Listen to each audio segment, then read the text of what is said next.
On a avec nous M. Serge Monod. Bonjour, Serge. Bon, moi, en fin de compte, pour bien situer ceux qui nous regardent dans le contexte de ce rapport-là, des journalistes américains m'avaient envoyé un dossier. C'était le programme du ministère de la Justice des États-Unis et du ministère de la Défense concernant l'établissement des camps de concentration. Les journalistes qui m'ont envoyé ça m'ont fait savoir que le dossier n'avait jamais été publié au complet aux États-Unis. Il y avait le directeur du Oakland Tribune en 1976 qui avait fait un article sur un des paragraphes, en fin de compte, concernant ce dossier-là. Malheureusement, une semaine après, sans qu'on sache pourquoi, il était mort. Donc, le document original en anglais, qui était en caractère très serré, n'a jamais été publié intégralement aux États-Unis.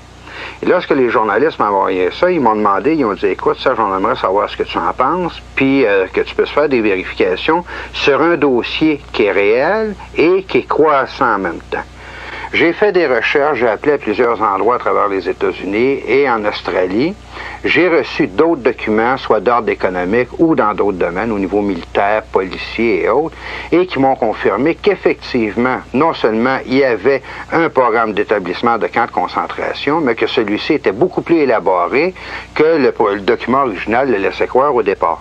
La façon que ça a été organisé, ça passe inaperçu, dans le sens que la majeure partie de ces camps-là sont situés soit à proximité ou à l'intérieur de bases militaires américaines, mais ce qui est quand même bizarre, comme celle qui se trouve en Floride, c'est que dans une base militaire, dans une prison militaire, on retrouve des prisonniers de droit commun au niveau civil. Et après avoir fait des recherches dans différents camps, y compris en Alaska, on a fini par découvrir qu'on maintenait un nombre très limité de prisonniers civils pour tenir les camps en activité, mais que certains de ces camps-là pouvaient contenir jusqu'à 100 000 prisonniers et plus à l'heure actuelle.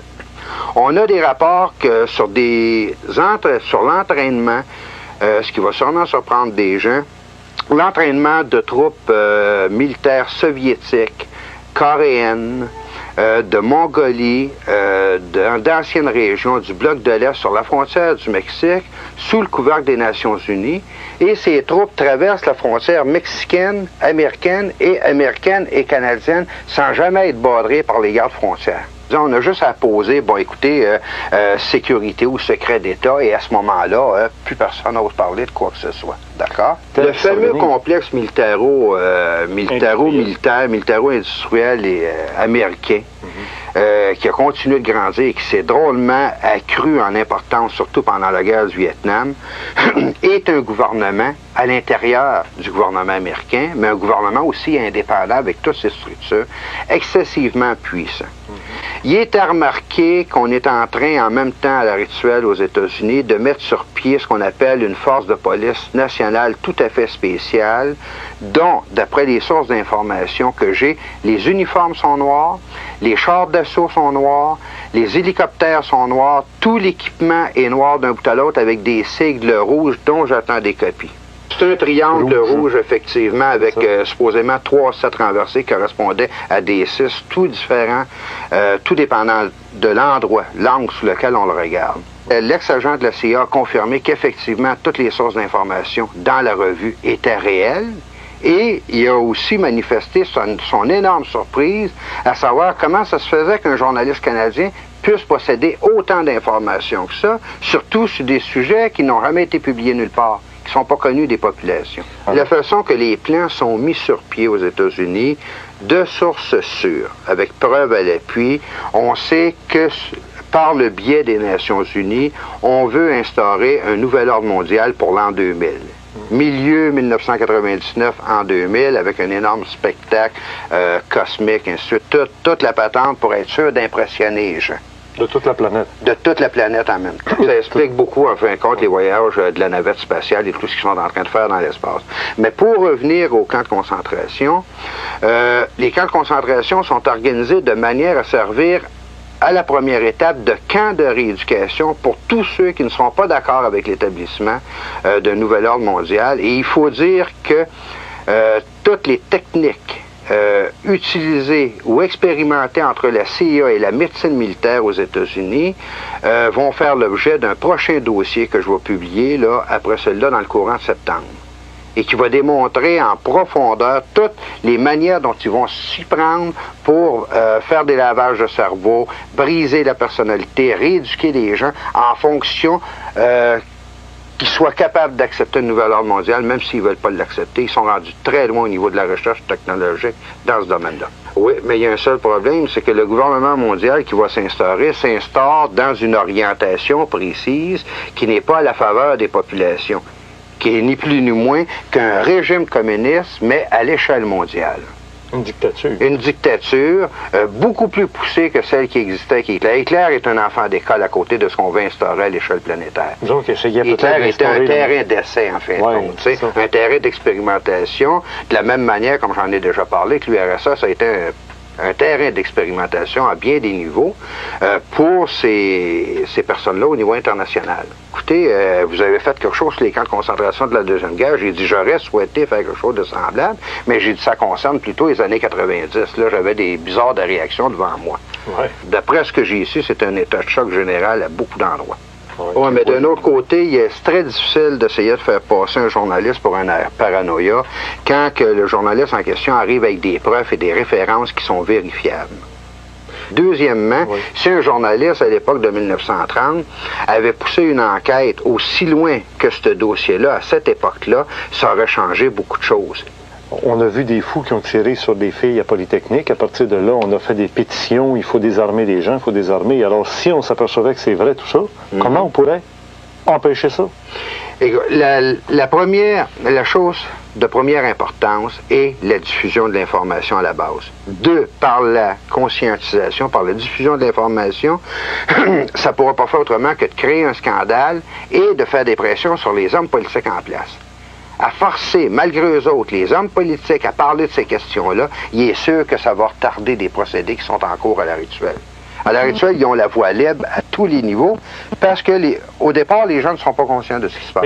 Leur plus grande peur est que les populations deviennent conscientes parce que ça va être beaucoup plus difficile de l'instaurer parce que les gens vont commencer à s'organiser par eux-mêmes à ce moment-là. On a dérégionalisé sur toute la planète et on a juste à regarder les cartes, en fait, compte géographiques de 1930 au niveau agricole et les cartes géographiques au niveau agricole de 1990 pour se rendre compte de quelle manière on s'y est pris au niveau planétaire pour ramasser les gens au niveau des villes. Leur enlever tout moyen d'indépendance. D'autonomie, d'indépendance. Le premier but du gouvernement mondial, soit en désarmant les gens, soit en les ramassant à l'intérieur des villes, c'est de les rendre dépendants, absolument. Il n'y a rien de pire pour eux autres que des personnes qui sont autonomes et qui sont capables de se débrouiller par eux-mêmes.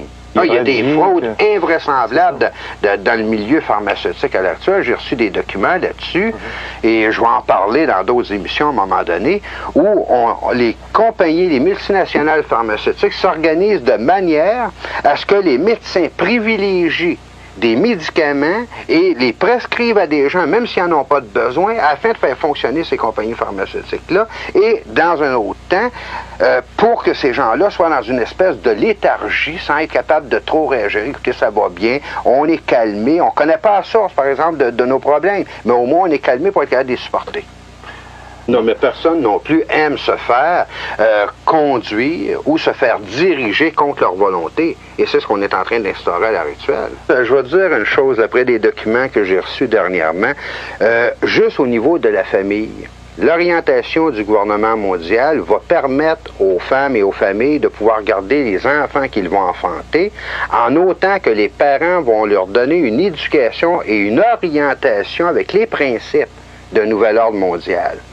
Toutes les familles ou les femmes qui ne seront pas d'accord de donner une éducation semblable selon les principes établis internationalement, à ce moment-là, les enfants vont être enlevés pour être éduqués dans des centres spéciaux. Et à l'intérieur duquel, on va voir exactement qu'est-ce que le nouvel ordre mondial privilégie, encourage comme orientation et de quelle façon qui s'est organisé par la manipulation psychologique des populations à leur faire croire que les valeurs qu'ils possédaient auparavant sont maintenant des valeurs dépassées. C'est pour ça qu'on appelle ça nouvel ordre mondial, nouvelle forme de pensée, nouvelle orientation, nouvelle technologie. Tout est nouveau, donc, par rapport à quelque chose qui est considéré comme ancien. Et c'est là que c'est dangereux, parce que si on regarde une des choses qui a été faite au niveau de l'instauration de ces camps de concentration-là, c'est qu'on a même commencé à changer le système judiciaire aux États-Unis, et semble-t-il au Canada aussi, de manière à ce que la personne qui croira dans sa nationalité, qui sera nationaliste, va être considérée au niveau des nouvelles définitions comme une personne étant atteinte de troubles mentaux. Et les lois sont organisées de telle manière que la personne qui aura soit des croyances religieuses, la personne qui croira dans sa nationalité ou dans ses traditions, on va la considérer comme une personne atteinte de troubles mentaux et potentiellement capable de violence à cause de ça, parce que venant, en fin de compte, d'une tradition passée par laquelle ces choses-là ont déclenché de la violence à travers l'histoire. Et à partir du moment que cette personne-là est considérée comme, juste considérée, il n'y a rien de prouvé, là, on lui enlève tous ses droits pendant une période de 90 jours. Elle n'a plus droit à avoir un avocat pour se défendre. Tous ses biens sont saisis, les comptes de banque sont gelés, tout, et à ce moment-là, on peut faire ce qu'on veut avec la personne, elle n'a même pas la possibilité de se défendre. Et ces lois-là sont à l'heure actuelle en vigueur aux États-Unis. Et c'est ce qu'on est en train de faire. Tout est en place à tous les niveaux. On est en train de tout instaurer, de changer le système judiciaire, les lois, sans que les populations s'en rendent compte, parce que pendant ce temps-là, on leur donne du pain et des jeux. On leur donne des loteries, on leur donne n'importe quoi pour qu'ils ne prennent pas le temps de réfléchir, de voir qu'est-ce qui se passe. C'est ceux qui veulent instaurer le nouvel ordre mondial. Par exemple, au niveau des Nations Unies, ceux qui font partie de la commission trilatérale, si on veut mettre des noms comme Rockefeller, Rothschild, les Illuminati, la franc-maçonnerie internationale, ce sont eux qui sont en train d'installer ce nouvel ordre-là.